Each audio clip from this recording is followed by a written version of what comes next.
Senior صحافی تجزیہ کار سہیل وڑائچ صاحب نے السلام علیکم. بہت بہت شکریہ سہیل وڑائچ صاحب. سہیل وڑائچ صاحب، جلسے چھوٹے ہوں یا بڑے ہوں، حکومتیں جلسوں سے نہیں گرا کرتی. ہاں، البتہ جلسوں میں جو لوگوں کی تعداد کم زیادہ تعداد، یہ اس طرح کا امپیکٹ ضرور چھوڑتی ہیں کہ کس پارٹی کے کتنے لوگ جو ہیں ووٹر جو ہیں وہ موٹیویٹڈ ہیں، کتنے ایسے کارکن ہیں یا عوام ہیں جو اپنی پارٹی کے قائد لیڈر کی عوام پر لبیک کہتے ہیں. اپوزیشن تو کہہ رہی ہے کہ ہم نے تو ایسا تاریخی جلسہ دیکھا نہیں، حکومت کہہ رہی ہے کہ ہم نے ایسا فلاپ شو کبھی نہیں دیکھا. اگر میں آپ سے پوچھوں کل کا جلسہ اور ورسز عمران خان کے ماضی کے مینار پاکستان کے جلسے، تو آپ کا کیا تجزیہ ہے اس پہ؟ دیکھیں، کل کا جلسہ نہ فلاپ تھا اور نہ عظیم الشان تھا. یہ ریزنیبلی گڈ جلسہ تھا. اور جو عمران خان کا 2011 کا جلسہ تھا تقریباً اس جیسا تھا، لیکن اس میں جوش کم تھا. عمران خان کے جلسے میں جوش زیادہ تھا اور اس میں عام لوگ تھے، اس میں صرف ورکر تھے پارٹیوں کے. تو یہ فرق ہے دونوں جلسوں.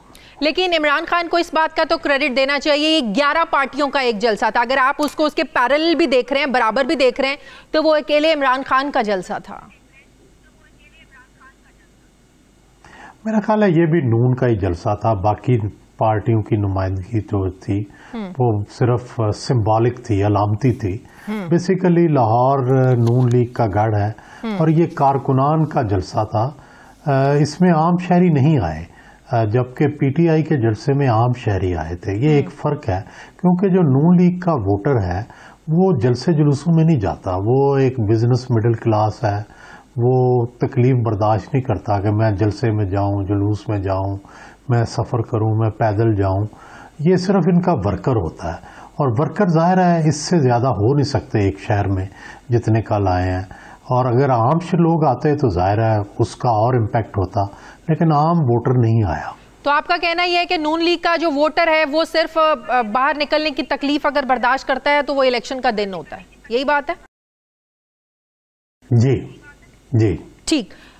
اپوزیشن کی 31 جنوری تک کی deadline P D M کی، اس کے بعد کہا کہ اگر 31 جنوری سے پہلے استعفیٰ نہیں آتا اس کے بعد ہم 1 فروری کو لانگ مارچ کا اعلان کریں گے.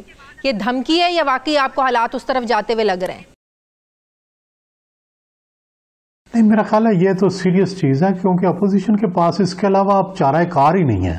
اب جس حد تک وہ چلے گئے ہیں، اب ان کے پاس اس کے علاوہ کیا چارہ کار ہے کہ وہ لانگ مارچ کریں اور پھر الٹیمیٹلی استعفے بھی دیں.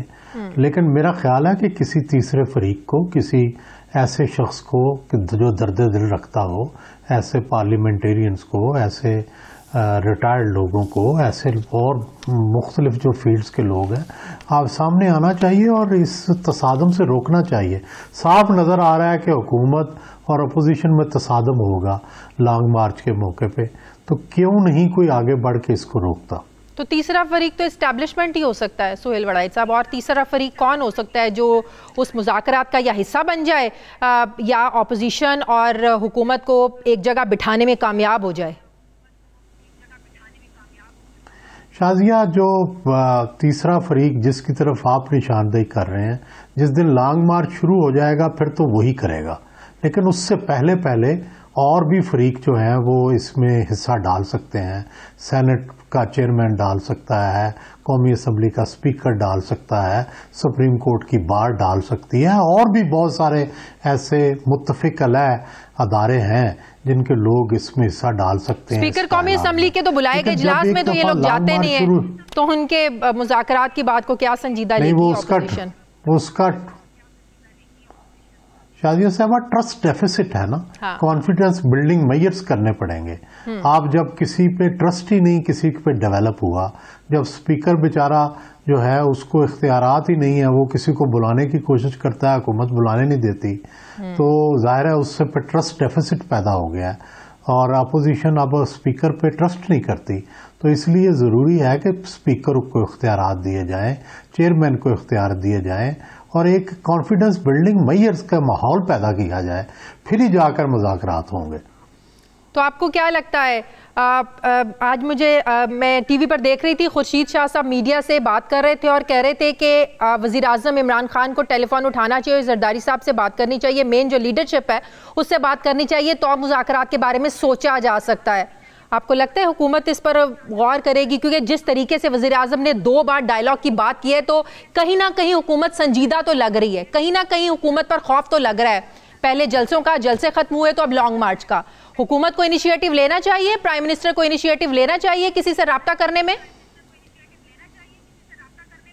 میرا خیال ہے کہ فوراً لینا چاہیے، بے دریغ لینا چاہیے، لیتے رہنا چاہیے، بلکہ اگر وہ رد بھی کر دیں پھر بھی لینا چاہیے۔ صحیح ہو گیا۔ اچھا تو یہ بتائیے گا کہ مارچ میں ہونے والے سینٹ کے انتخابات ہیں، کیا اپوزیشن کا ٹارگٹ وہ انتخابات ہیں کہ ان کو ڈیلے کیا جائے، حالات کو اس نہج پر لے کر جانا چاہتے ہیں؟ کیونکہ ظاہر ہے اگر سینٹ کے انتخابات میں پی ٹی آئی کو کامیابی مل جاتی ہے تو یہ بہت بڑی شکست ہوگی، اپوزیشن کے پاس تو کچھ نہیں رہے گا۔ یہ درست ہے، ظاہر ہے اپوزیشن کا ٹارگٹ مارچ میں ہونے والے سینٹ کے انتخابات ہیں، اور ظاہر اپوزیشن چاہے گی کہ اس سے پہلے پورا نظام معطل ہو، لیکن اگر حکومت مذاکرات شروع کرے اور کچھ نہ کچھ اپوزیشن کو بھی آفر کرے، آخر وہ بھی سٹیک ہولڈر ہیں سسٹم کے اندر، تو ان کو بھی اگر آپ یہ فیئر اینڈ فری جو ہے سینٹ کے الیکشنز، پھر اگلے الیکشنز، ان کی یقین دہانی کرائیں، ان کے ساتھ فیئر ٹریٹمنٹ کریں، تو میرا خیال ہے وہ بھی مان جائیں گے، بجائے اس کے کہ وہ بھی ایک مشکل میں پڑیں، استعفے دیں، سسٹم سے باہر ہوں، مشکلات کا شکار ہوں، جیلیں کاٹیں۔ ظاہر ہے ان کے لیے بھی یہ ایک کوئی آسان کام تو نہیں ہے جو آگے نظر آ رہا ہے۔ فیئر ٹریٹمنٹ کی بات تو حکومت کر رہی ہے نا، وہ کہہ رہے ہیں اوپن بیلٹنگ کروا لیں، اوپن ووٹنگ کروا لیں، تاکہ دھاندلی کا شور کرنے کی جو ہے نا وہ کوئی گنجائش ہی نہ رہے۔ وہ اپوزیشن نہیں مان رہی۔ یہ صرف سینٹ کی بات نہیں ہے، اگلے جنرل الیکشن کی بات بھی ہے، اوور آل سسٹم کی بات بھی ہے، اپوزیشن کے رہنماؤں کی قیدوں کی بات ہے، جیلوں کی بات ہے، مقدمات کی بات ہے۔ یہ اوور آل ایک فضا جو ہے کانفیڈنس بلڈنگ میئرز کی ضرورت ہے، پھر جا کے حالات بدلیں گے۔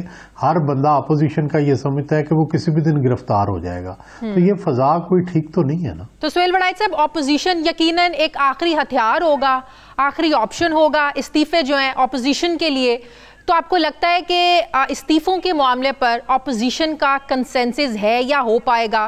کیونکہ پیپلز پارٹی کچھ ریلیکٹنٹ لگ بھی رہی ہے، اور ماضی کی کچھ مثالیں ہیں بھی، ہو جائے گا